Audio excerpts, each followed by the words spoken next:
Trojans Talk Research is a monthly spotlight on the research interests of Troy's faculty presented by Troy University's Office of Sponsored Programs. This month, Dr. Scott Nokes discusses his research into artificial intelligence applications in the humanities. Good afternoon, everyone.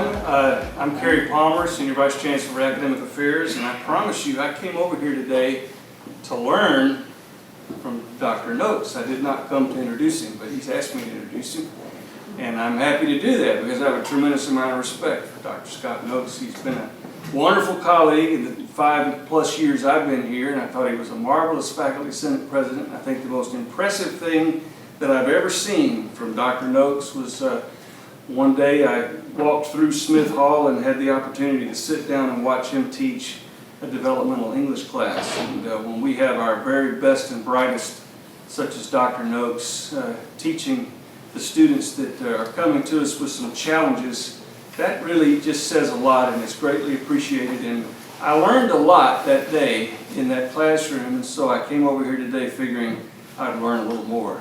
Will you please help me welcome my esteemed colleague, Dr. Scott Nokes. Okay, thank you, Dr. Palmer. Okay, so just to let you know, I've removed about a third of what my talk was originally going to be. And the reason for that is, ever since the Office of Sponsored Program started advertising this, every time I walk across the quad, I get a question about it. And I realized there might be more questions than normally anticipated. So I'm going to take out my little phone here and make sure I leave plenty of time for questions for everyone. Later on, I'm going to talk very, very little about we've put together a grant. I see Dr. Puckett is here, who's involved with that, for an artificial intelligence research center in the humanities. And so we're going to talk a little bit about that. At the very, very end, we're going to talk about that. But I just wanted to let you know that although what I'm presenting here, a lot of it is my work, a lot of it is informed by the work of my colleagues who worked on that with me. And we'll see some more at the end, and there'll be a nice little QR code for you to get some information we have there.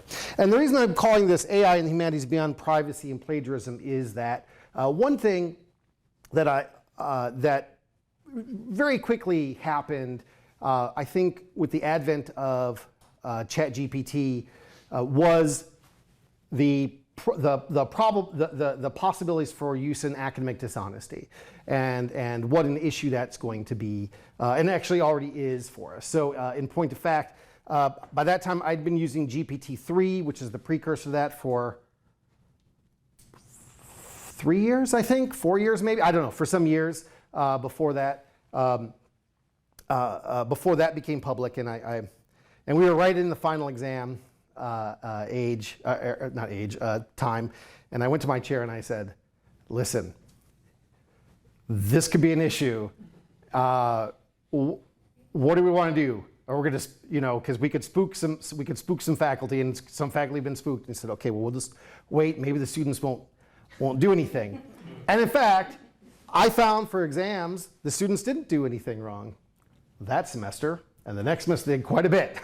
So today we're actually not going to focus so much on that. I'm going to touch on that very briefly, but we're going to focus on broader issues for the humanities. They're going to affect us on a much higher level. And so I just wanted to pull these headlines. They're mostly negative, but I just wanted to pull some headlines from the last week about AI. There's this copyright lawsuit that the New York Times is leading with a bunch of other groups against OpenAI. A lot of people had fun this last week with Gemini, which was barred, Google's AI. Its refusal to depict white people, even when they're depicting particular historical figures, decided they couldn't be white anymore. And so people had a lot of fun with that. We'll talk about that a little bit more. This is going to be a big deal for us, which we'll talk about a little bit. So Adobe has unveiled that part of Adobe Pro will involve AI just embedded in the application. NVIDIA's market value was listed at $2 trillion. They're the maker of basically the chips that are used for AI. The news is a little overblown, actually. It was very, very healthy. It's a very, very healthy position for them to be in, for sure. But they were already pretty strong to begin with. And then, of course, Microsoft Copilot, which I suspect will be a part of our plan here at Troy. The point of Microsoft Copilot is supposed to be it prevents you from coming up with false information by really cutting back on what GPT-4 can do, and it's not successful at that. But you can pay $20 a month for it not to be successful at that. So let's start with some simple stuff, because I think, when I talk to faculty, they're at very different levels on this. So just first, what do we mean when we say AI? And so a simple definition is it's a technology that helps machines think and act like people. They can learn from their experiences, recognize objects, understand languages, and make decisions. However, I got a couple older quotes from you. AI is whatever hasn't been done yet. This is from Larry Tesler, not Doug Lynette, which I'm going to talk about a little bit later. And every time we figure out a piece of it, it stops being magical. We say, oh, that's just computation. And Rodney Brooks, not Marvin Minsky, said that. And I'll talk about why I say who didn't say that, rather than who did a little bit. Because the truth is, you might have noticed that ChatGPT rolled out, and within maybe 3 months, every application you had suddenly had an AI assistant in it or something like that. And the truth is, we're going to talk about natural language processing later. A lot of those things are actually just something that previously existed, and they slapped a natural language processor on top of it and called it an AI, because there's no rule. You can call anything an AI if you want, right? So some of the things that are being called AIs are not what we would actually normally consider artificial intelligence. In fact, I would say at this point, most of the things that are called that are not really what we'd call that. But we're going to be, for our purposes today, we're going to be very naive about it. We're just going to assume that anything that anybody calls AI that can be reasonable, that we're going to assume that that's it, as long as it's kind of thinking and acting, or appearing to think and act like a human does. All right. So first, some terms. A couple of these are going to come up later on. So you might have known ChatGPT, right? That's probably the first one that that really the public became aware of. And what does GPT stand for? And I think the GPT really helps us understand a lot of what's going on with current artificial intelligence. It stands for Generative Pre-trained Transformer. So what this is, it's a model that is pre-trained on large data sets of text, like books and articles, and allows them to learn statistical patterns in that. And the pre-training is the important part that's going to come up later on in how this is going to affect the humanities. So if I have an AI, it has to be trained first. Otherwise, it's just a blank slate. It needs to be taught certain things, and what I teach it is going to affect the output later on, right? We're going to talk more about that pre-training later. I've already mentioned this term, so it's going to come up a few times. It's NLP, it's natural language processing. And this is really, I would say, the truth is that almost everything that we are calling AI today, really, most of what's being called AI is an advance in natural language processing, not an advance in other things. It's really something that's already been happening that you're very accustomed to doing every day with your computers, but now it has this. And natural language processing is what it sounds like. It learns patterns in the data it's given, so it can accurately interpret user input and generate meaningful responses. So what that means is, if I want to ask my computer to do something, right, I have to ask it in a particular way, right? So if you're a scholar of a certain age, you might remember pre-Windows, you had to enter a particular command into MS-DOS. Some of you are nodding, and others out there are like, what is this wizardry of which he's speaking? And what happened was the kinds of commands we would give them became more and more intuitive. Natural language processing is designed so you don't have to know how to give it a command. You can just say, call up all the emails I have that I got from Lester last week. but not ones that he also sent to Emily. And it will be able to figure out what I want and quickly do that without me knowing exactly how to command it. Now, could I make my email right now just get me all of those things? Yes, I could. But I kind of had to know how to do it. It's a little bit more awkward. Now, all this comes from something called LLM, which we're not going to talk about much, but you'll see this a lot. And these are large language models. And these are a sophisticated artificial intelligence system that understands, generates, and manipulates human language at a complex level, trained on vast amounts of textual data. So an LLM is trying to use as much pre-existing text as there is to try to really talk like a person. And this is the one that's going to come up a lot. It is going to be a real problem for us. And it's the word hallucinate. I don't like this term, but it is the term of art for this. It is the tendency of AIs to make up facts or details that look like what would be expected, but are not necessarily true. The reason I don't like this is it pretends like the AI is hallucinating, like it thinks it's true. AI doesn't think anything. The A, artificial, it really means artificial. It really does. It doesn't think anything. But it's trying to present something that looks right, and so it's kind of unintentionally lying to you. It's giving you what it thinks you want, and that's hallucinating. So we're just going to use hallucinate for a term that means like giving you false information. Right. All right. So I wanted to give you this. This is not particular to AI. Some of you may have seen this before. It's the Gartner hype cycle. And this has to do with whenever a new technology, any new technology is introduced. And it's very vague, right?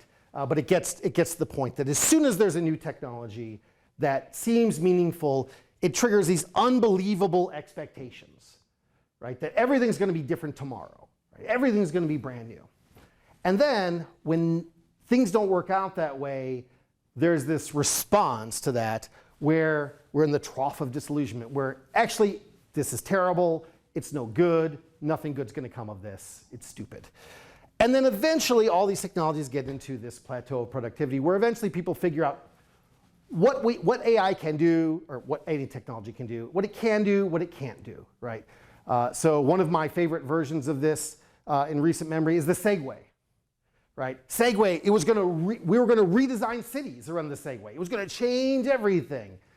And then it became, no, this is a stupid toy. Well, now where do you see Segways? You see Segways in places where having someone with some sort of mobility up a little higher than people. So you'll see cops in cities on Segways, this kind of thing. So they're actually a very productive use. They're not just stupid toys that are useless.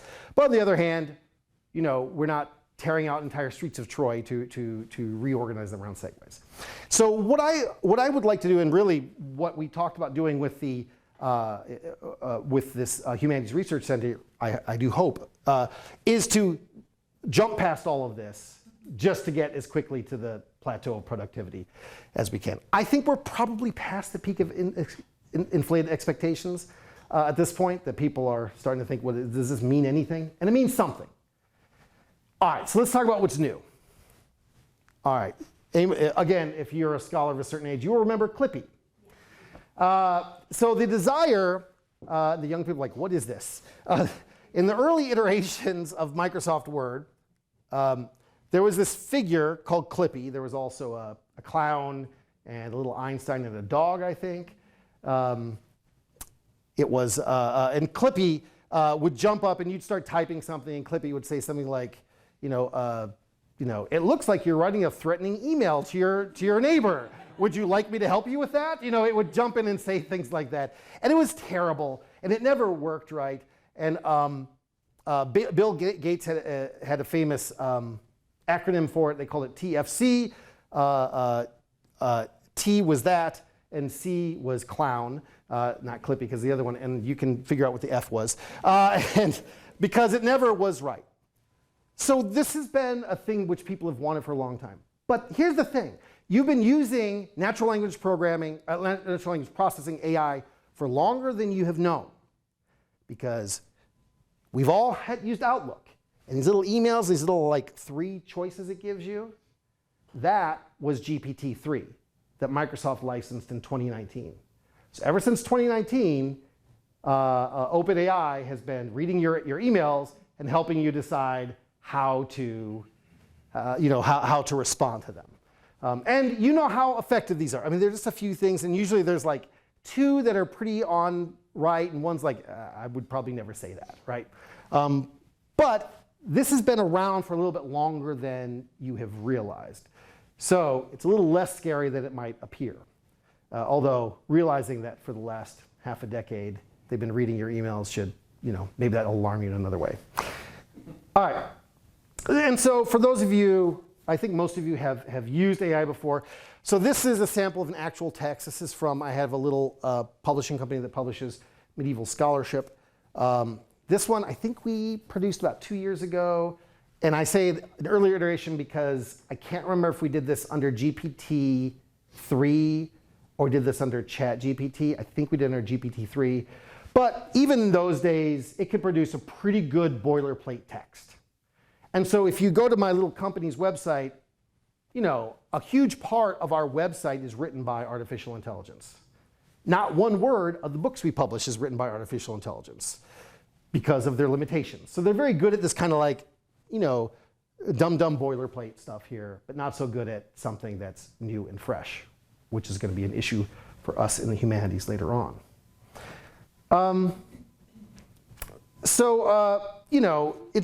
It's very good at producing natural sounding writing from normal commands. So here's a prompt. I think I gave this one to ChatGPT. I tried to mix up what I was using for this. Write an invitation to a birthday party for 7-year-old kids. The party will be from 3 to 5 on Thursday. It will be cowboy themed. And it comes up with this response, which actually sounds pretty good. Okay, it sounds pretty good, but it's not good at really understanding. It's bad at actually synthesizing information and understanding situations. So let's look at this carefully. It's time for your 7-year-old's birthday party. We're celebrating in style, cowboy style. We'll be gathering at Joe's place. Well, okay, I hope my child's name is Joe. Otherwise I'm gonna, because I didn't tell it that. Otherwise, I'm going to have to, edit this. I can't just leave it unsuperintended. From 3 to 5 on Thursday. It'll be filled with fun activities like horseshoes, lassoing, hay rides, and more. Well, I didn't tell it that. Am I gonna give these 7-year-olds horseshoes? Have them lassoing one another? Do I have to have a hay ride now? Right? And so when you look at this, you realize that it kind of doesn't understand that's not really something you'd do for a 7-year-old. Or if you did that, you'd do some sort of like child version of it. It didn't ask. It just kind of guessed what I wanted, right? So when you look at its response, it's both a good response and a bad response. It looks very natural until you start to think about it and you say like, well, no, you would be concerned as a parent to find out your child was going to be lassoed by another child. The other thing it's bad at is being creative. There's something called burstiness. I don't want to get into the technical side of this, but it's very limited how much it can vary its writing in other responses. So one of the reasons it tends to want to produce shorter responses is that as it produces more text, it becomes more repetitive. Also, when you're using it to create images, it tends toward a very small set of potential outcomes and needs to be told what to do in very specific ways. So some of you have probably used maybe Midjourney on Discord or something like that. And if you look at it, it is amazing at first, and then you really, really have to work very hard to get it to do something different than what it had done before. So since it's trained on what's out there, it tends toward the most average answers. In the same way the first few pages of a Google search will tend toward the same hits. That's going to be an issue we're going to talk about. So subtext is really difficult for any kind of AI to understand, no matter how you train it. And I like to use the Family Feud analogy. If you've ever seen the game show Family Feud, most game shows you're rewarded for knowing stuff and being smart. Family Feud rewards you for being the most average person you can be. You need to be the most basic person living in the Anaheim, California area because they're just going to keep asking those people whatever the thing is. And this is really, in order to sound like a human, AI is trying to sound like the most average human it can. Well, for the humanities, that is going to be an issue for us in the ways that it gets applied. And so as we're going through this, you have to understand that its strength is in its basicness, in its averageness. And the more it breaks out from that, the more it fails in what we need it to do. All right, so let's talk, we're going to go through these very quickly because this is not really, we want to get past this. So this is the obvious ethical issues. Academic dishonesty. It is a true statement to say, so while on the fall semester, that those last exams, I don't think I had anyone use AI right as ChatGPT came out. The next semester, I believe I had more students fail for academic dishonesty than any semester prior of my career. And it was because we had, and they almost all did the same thing. They bought a paper off someone who was selling papers on campus, and the people selling papers on campus thought, well, they have no recourse if I just have, an AI write this for me, and they learned their lesson doubly. They paid for it in cash and in a grade. So that is an issue, and this is going to become an even more complicated issue. This is actually not going to get better. We'll talk about that a little bit more a little bit later. Privacy is an issue, and especially an issue for us, because OpenAI and in fact all these other companies that are using, well, for example, you were probably unaware that Microsoft was using GPT-3 to read your emails and give you those helpful responses for for some years now, and it is today, right? The privacy concerns are really an issue for someone like us because these companies hold very close to the vest how they're using this data. Well, we're bound by FERPA laws. So anything I would put in something that has an AI has the potential for us of violating FERPA laws. And the problem is we don't know where that is going. And this is going to become a bigger problem for us as more and more of the normal systems we use are using these kinds of AI. So privacy is going to be an issue. And also something we're already experiencing here is scams, right? The ability to, we've seen some big headlines about this. The ability to impersonate a particular person is really troubling. But it would be very easy to impersonate an institution, to a student, for example. And so these are things we're going to be concerned about. Now I'm going to breeze past those because those are the kinds of things that already people are talking about a lot, and we've got committees that are working on thinking about these. I want to move more toward some other things. We're also going to breeze through these quick because they're not specific to humanities, but ownership over image. And notice I said image, not images, because we're going to talk about images when it comes to the arts. Who owns my image? What happens if someone puts my image onto and manipulates it using artificial intelligence? And so we saw recently what was the big sticking point of the Hollywood the actor strike. This was not the networks. The studios wanted to be able to use these images of extras, after a film was done in other movies. And the extras didn't want to be used for free, basically, after that. And to some degree, it's understandable on both sides. You could see not wanting to go in and get paid the day rate and then be in 1,000 movies after that. But on the other hand, there are some shows that were really huge in the 1980s that you cannot find on streaming today. And the reason you can't find them on streaming is because the way that music was licensed for television was different, and it's almost impossible to get the streaming rights for every individual episode. So the studios were bit by that, right? So all of this has to do with all that kind of stuff. And so this is going to be, we're going to have real ethical issues. Revenge porn, and when I talk about revenge porn here, normally we think about revenge porn as, someone photographs themselves and then their romantic partner in anger releases that. Well, there's no need for that, because no one need to photograph anything. In fact, I put this together, and then the next day I saw a headline that said that there was a middle school, I think it's Beverly Hills Middle School, where the kids were making AI porn videos of their classmates. And so, you don't actually have to have been involved in the activity to appear to have been, and even if everyone knows it is not really you, it's still embarrassing to have a picture of you sitting on the toilet or whatever this kind of thing is. And so we're going to be dealing a lot, this has to do with this idea of image, right? And the last one here is associated with that, and this is Lolly, which has been an issue. This just touches on a broader thing, but child pornography, we frown on that. And one reason we do is because it harms children. And some people can make a claim, well, there are no children involved in this. These are artificially intelligent, they are just simply depicting children, and there were no children. And it might not even be a particular child, like in this middle school, right? It can simply be, make me a fake child who never existed in the world. And then we have to think about, like, well, how ethically, I mean, there's the ick factor, right? But how ethically do we think about this, right? So you can imagine someone, some therapist, for example, saying, like, this is how my client is coping with these desires to not harm a child, right? To not harm an actual child. And then, like, okay, well, what do we do with that information? Like, how do we deal with it ethically? So these are sticky things.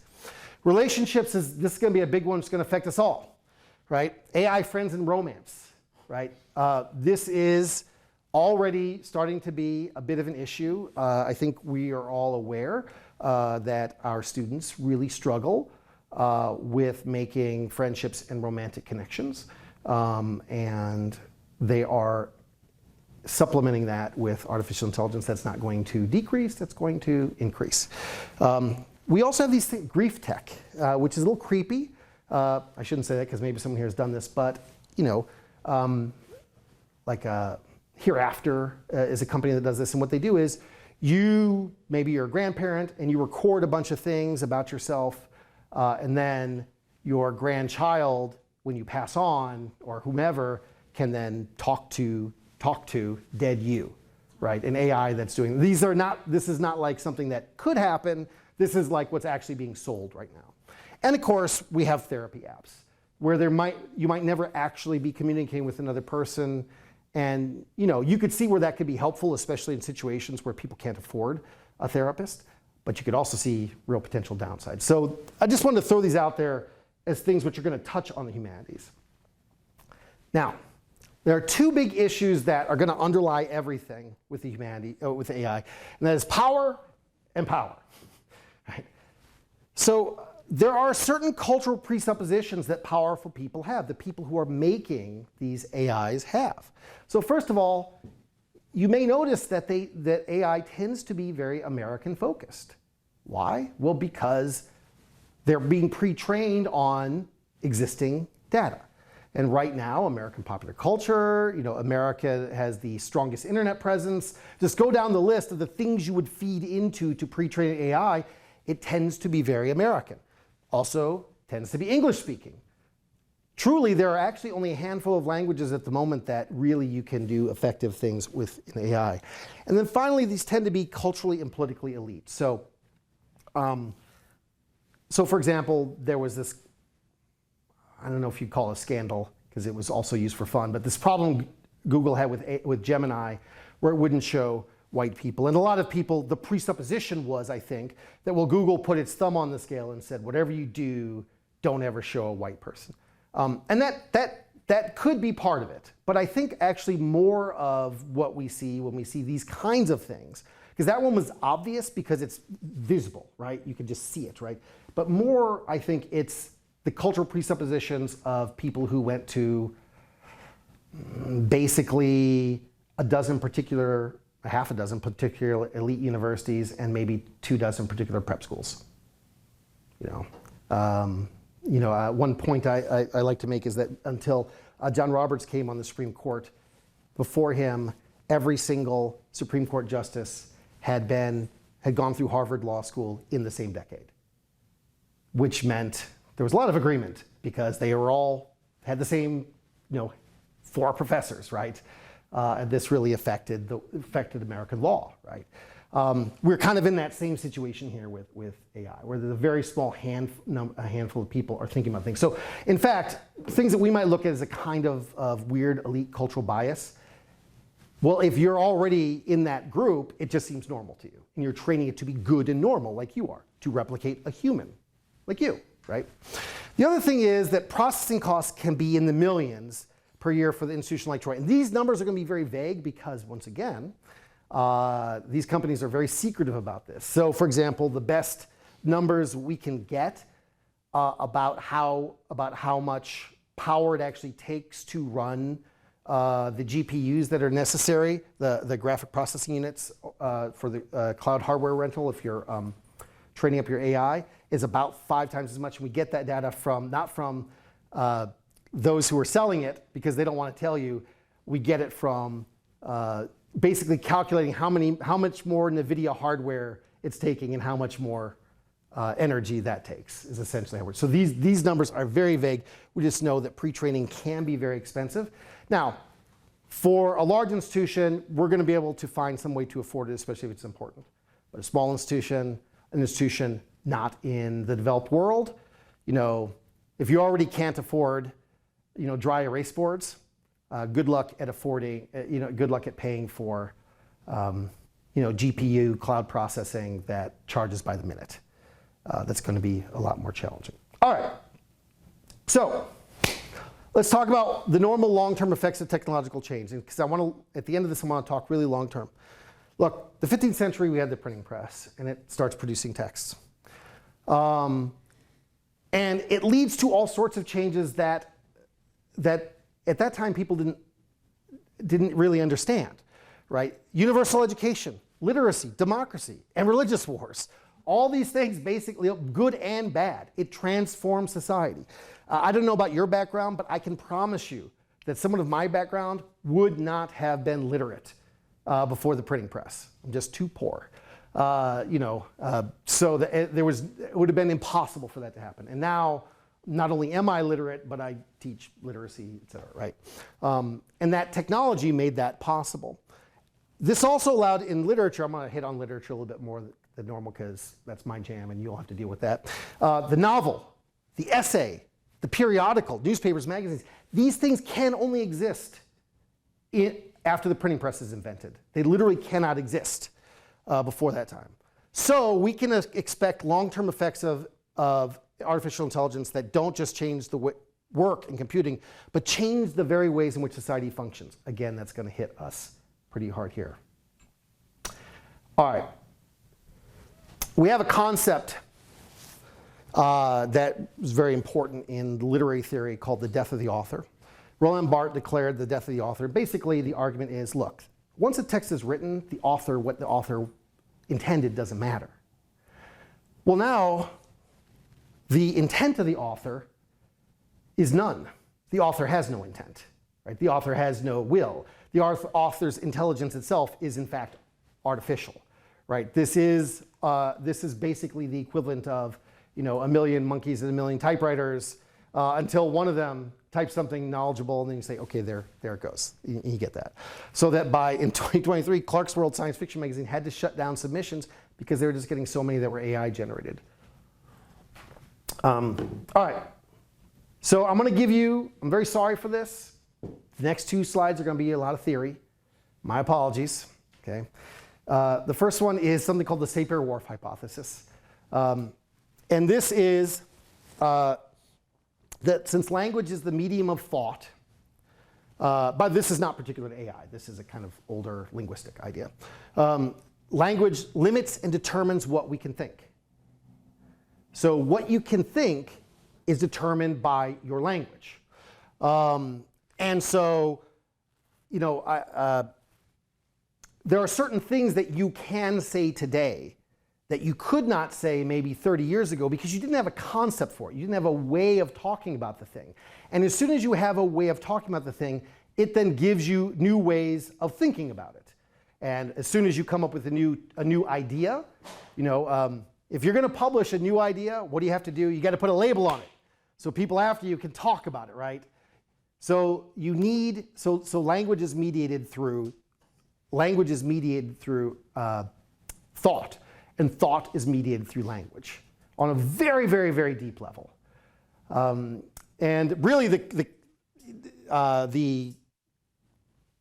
debate about this has to do how deep into the grammar this goes, because I think no one would say, it's impossible to think a thought that you don't already have a term for, because of course, then we'd never have new thoughts.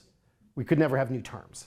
But on the other hand, if I said, if the reverse, that this can't possibly be true, well, we all, I think everyone here knows that you've learned a new term, and it's changed the way you thought about things. It made it easier to express it and think more deeply about it, right? So in fact, the controversy over this is to what degree it's true. But it is to some degree true. We're going to come back to this in a minute. All right, so there's a theorist called Donna Haraway came up with this idea of the Cyborg Manifesto. And I would say that I 80% disagree with her, but the 20% that she gets right, she gets very right. And this idea is that we create tools to adapt the world to us, but then we adapt ourselves to the tools themselves. And we become, essentially the tools become part of who we are. And so she used the word cyborg because she's being very edgy, right? Got an artificial hip? You're a cyborg, right? Glasses or contact lenses? Well, look at you. You're wearing or have embedded in your body machinery. You're a cyborg. Use a machine to move about the world. Did you walk here today? Or did you use a machine to get here in some way? I'm guessing you used a machine because you are indeed a cyborg. Do you have the inability to, this is not in hers, but do you have the, because she's too old, the inability to carry out daily functions without your phone? You are then a cyborg, right? To the degree that we had a day, was it last year or 2 years, where like the internet was basically down on campus for a day, and everybody went home. Because we're like, what can we do? We literally can't work. Now somehow, we could all function 20 years earlier without that. But now we literally couldn't function. We had adapted to our tools, right? All right, so, and then we add the third problem, which is the Ouroboros problem. This is the snake that's swallowing its own. Is it grossing you out because there's a giant snake on there? By the way, I used Midjourney to produce this. I tried to get Midjourney to give me a robot snake, so it would have been less gross, but it somehow looked more gross, so you're welcome. And it's an Ouroboros is a snake that's swallowing its own tail. So a lot of people are pointing to Google today and saying that Google's struggling because it's just not the company it was. But in some ways, it has a bigger problem. That's the Ouroboros problem. The front page of Google doesn't work anymore. It's frozen.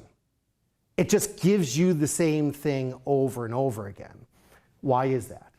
Well, at the beginning, when Google started their searches, it was, back when Yahoo was ruling the earth. Google, what they did was they said, well, we will link to whoever takes those words and links it to a certain area the most. That's how we're going to stack these things, right? And it was revolutionary because it meant that suddenly your computer knew what most people were looking for and therefore what you were looking for. Well, fast forward a decade and a half, and everyone who's linked past that time has linked to what they found in the first couple pages of Google. And so they're struggling with the problem. They're trying to do things by playing with recency and other things. It's just frozen. It's broken. And so if you want to know what time Burger King opens up, it's got you there. But if you want to know anything that is less stable than that, it's very, very hard to find that information. You have to use a lot of real weird information. Well, what happens long term when more and more of what we produce is being produced using AI? And the AI is now being trained on text that it itself produced, believing that to be the way that humans communicate because we publish that. So we put these three things together and we end up with some real implications here that are going to affect us all. Humans are going to begin to think, speak, and write like artificial intelligence. Now, how strong that is going to depend on a lot of things. And what that looks like is going to depend on a lot of things. But we're kind of stuck with this as an outcome. Now, we might just simply run in that direction, right? So like we had the Industrial Revolution. We do now talk and act like machines more than we did before the Industrial Revolution, but that doesn't mean we all dance the robot every day. What it means is we talk about social engineering and human resources, right? We talk about people, and we conceive of society as a machine that we can pull the levers of and make move. This is not an idea that really existed before the Industrial Revolution. And so we can assume that we're going to, in some ways, similarly change the way that we think about the humanities based upon these same kinds of effects, right? Okay, I said it. Well, I'm glad I cut this because I'm really going long. All right, so I'm going to go through some things really quickly because I have a sense from the expressions out there we may have some questions and comments. So first, let's talk about the short-term implications for arts and humanities. And when I say short-term, I mean I'm really here thinking 2 years. I'm not thinking 30 years, okay? As AI becomes embedded in typical applications, the distinction between AI produced and human produced will become blurrier. Adobe is already putting AI text in their Adobe Pro, right? Microsoft is very aggressively producing, promoting Copilot, which my opinion is not a good product. It's a terrible product, in fact, but I'm confident that we will adopt it nonetheless because, well, if Microsoft's going to do it, if they screw up, we can blame Microsoft and not ourselves. So right now, a student turns something in. How did they get that paper written by AI? They literally logged into something that calls itself an AI, right? They logged into GPT-4 or Rumi or Poe or whatever the one is that they decide to use. And then it produces this kind of boring, technically correct, but kind of boring and stupid text, right? But what happens when they're just using Word? And it's starting to finish things for them. That's not something that's happening in 10 years or 5 years. That's something that's happening, well, if they're paying $20 a month now. And so we ourselves are going to be using these same products. And so that line is going to become blurrier. And so the battle, there's this idea that there's this arms race between AI detection and AI. That fight is not even there because what's going to happen is the distinction is going to disappear, and it's going to disappear tomorrow very quickly. Okay. Scut work of the humanities. If you're indexing your book, stop it. Okay. That dumb work, examining large data sets, producing visualizations, that can be outsourced to AI. Think of how much of your time in doing research in the humanities is spent doing kind of dumb work that a talking monkey could do, right? You don't have to do that. An AI can do that and can do it pretty well. It does have to be superintended. Okay, you do have to spot check it, make sure it's not screwing some things up. But that kind of thing, we will spend much less time, if at all, on that. I think probably more likely some things, I don't think this is currently in Copilot, but some things that you could see, for example, in Copilot is you just write up your thing, you put in who said it, and at the end you realize, oh, it's already produced a works cited page. I didn't even put the citation there. I just said, as Smith said in 2017, and there it is, because it knows the quote, right? A lot of that scut work is going to be handled for you. That will be good.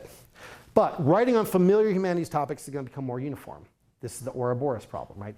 It's trying to sound normal. It's trying to come up with the most average answer it can. So if you're writing about something that is humanities, it's trying to give you what would most people say, because that's what it normally wants. That's what you really want, right? And so unfortunately, even on the scholarly level, our writing we're going to have to fight against ending up with the same output over and over again.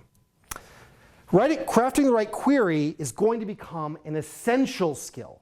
Now, those of you who already have to work with our internal systems here will know, for example, if you ask us, how many freshmen do we have at Troy University?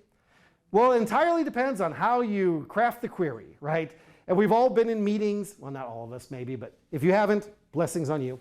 Been in meetings where we've discovered that the query,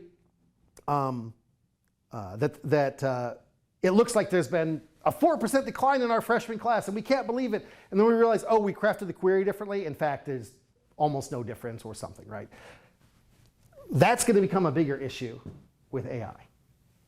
Because if you ask the question in a slightly different way, it's going to tend to give you the same answer over and over again. And so often, it's really trying to figure out what you want. Research, both student and scholar, will tend toward the same results because of that. Right? You craft the query wrong, you're going to get a different result. It's going to tend toward the same results. And hallucinations will quickly become established facts. Now, I don't know everybody's field here, but I'm pretty sure that everybody here knows there's some fact in your field that everyone knows that is in fact not true. But everyone knows it. It doesn't matter how many times people have said it's just not true, and said it to other scholars who know it's not true, you still behave as if it's true. Right? So one of my favorite ones is Lord Acton, power corrupts, and absolute power corrupts absolutely. That's not about the powerful. In this context, that's about people appealing to the powerful. That's not about the powerful person, that's about you. Being near a powerful person caused you to act in a corrupt way, right? Like, oh shoot, that wasn't what I thought at all. Doesn't matter how many times people point that out, we still hear it the same way. And so we are going to have to fight with these things ourselves. And because those facts will be read by the AI, it will continue to spit them out as the truth, because it thinks they're the truth. All right, long-term implications. We're going to see new genres of art and literature that don't exist. I can't tell you what those are going to be, because I would not have guessed the novel or the essay or newspapers, right, before the printing press. Certain languages will become more privileged, while others will become less visible. It would be nice to believe that this time it's going to work out the other way, right? That this time it's going to mean that a language that only has 20,000 speakers is now going to get a new lease on life. But the truth is, it's not going to have a large enough data set to be picked up by AI, and so it's going to get ignored. And things existing in privileged languages today where there are large data sets are going to become privileged for that reason, more privileged. As different AIs are trained on different cultural data sets, they'll develop different values and presuppositions. In a way that I think we don't appreciate in America, China, for example, has a completely different internet than we have. Europe has a different internet than we have. I'm sure if we've done any cross-border work at all, we're all aware that Canada has a much more restricted internet, because you'll get like emails from Canadians saying, hey, could you send me this? Because we're not allowed to have it in Canada. We think about Canada as right next door. Very different. These different places are going to have different AIs that are trained on data from their culture, and therefore they're going to have very different values. Very different values from one another, and very different values from ones that we would like. Certain data is going to be hidden because AI is not going to understand when it's wanted because of the failure to understand subtext. Often, so it's not like Gemini thought, no matter what, no one ever wants to see a white person unless they have red hair. That was the one exception. If you had somebody with red hair to give you a white person. Nobody wants to see AI. It wasn't that. It was that it was hiding those things because it was kind of under the impression that it wasn't what was desired, right? And so that's something that's visible, but we will have data, we'll have books, we'll have things, information we have that because it doesn't understand the subtext, it won't know to look for it. And so it'll suppress that just because it doesn't think you want it. Information that's not found in summaries will not be understood and known by future scholars. And I hate to say this, but it is the truth. Look, I'm an English professor, and so we read a lot. And so but I suspect that some of my colleagues in some other fields that aren't so in love with reading will see a 30-page article and would rather say to the AI, give me the one-paragraph executive summary of this. Which is fine, right? Which is fine as far as it goes, but what the net result will be that you will never see the fine details of most of the things that you look at. And thus, that information is going to be lost. Right? It's something we're all going to have to guard against, but I think culturally, the next generation is going to lean into that probably. And then finally, I want to end the long-term implications for arts and humanities. Surprising discoveries are going to be made by novel linkages of ideas from disparate academic fields.